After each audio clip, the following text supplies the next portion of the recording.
The crack of his hand against my face didn't echo, it thudded, low and final. My head snapped sideways. The taste of blood filled my mouth. My parents were standing in the doorway. Their eyes flicked to the bruise blooming on my cheek. Then they looked at each other and left. No words, no outrage, just the sound of their shoes on the tile as they walked away. My husband smirked. They know better than to interfere. I didn't reply. I just stared at him, calm, like I was memorizing him. Before the rot. We met at a friend's wedding.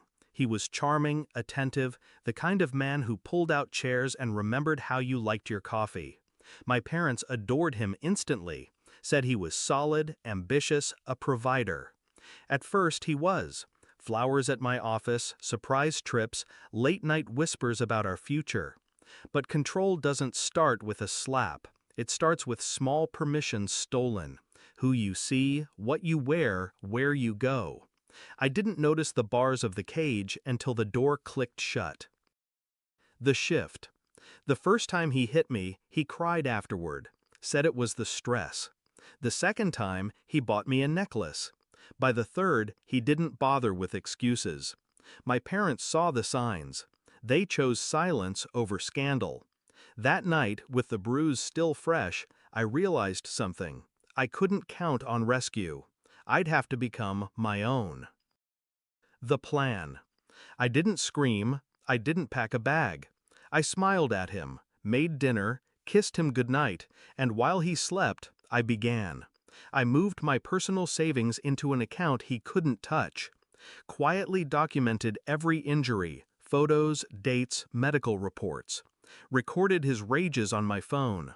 I reached out to an attorney specializing in high-asset divorces and domestic abuse cases. She gave me a checklist. I completed it in 3 weeks. Then I called an old friend, a police detective I'd once helped on a pro bono case. I asked him one question. How fast can you act if I give you everything you need? His answer, seconds. The setup. Tonight was perfect. My parents were over for dinner. He liked to play the perfect husband when they visited, polished, polite, full of jokes. Until I disagreed with him about the wine.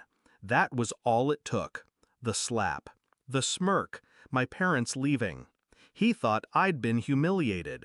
But really, the moment he laid his hand on me in front of witnesses, he gave me exactly what I needed.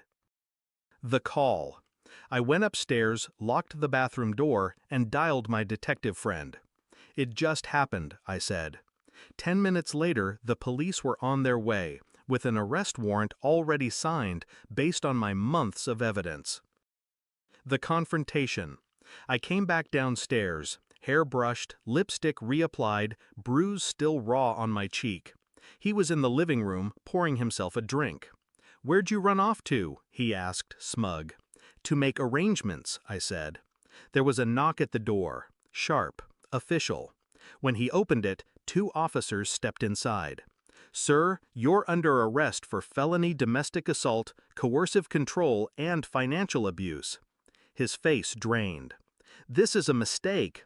"No," I interrupted. "It's evidence." They read him his rights. He turned to me, eyes wild. "Please, don't do this."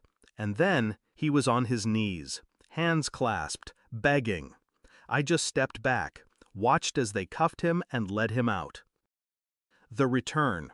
My parents walked back in just as the squad car's lights lit the street. They froze in the doorway, eyes darting from me to the officers outside. "What did you do?" my mother whispered. "What you wouldn't," I said. The aftermath. The restraining order was granted within hours. My attorney filed for divorce the next morning, seizing control of every shared asset. The court ordered him to vacate the house and surrender all firearms. The bruise healed. The silence in the house was louder but cleaner. My parents didn't speak to me for weeks. I didn't mind. Reflection. Some people wait for someone to save them. I used to be one of them. Now, when I look in the mirror, I see the truth. I am the rescue. And the next time someone hits me, there won't be a next time.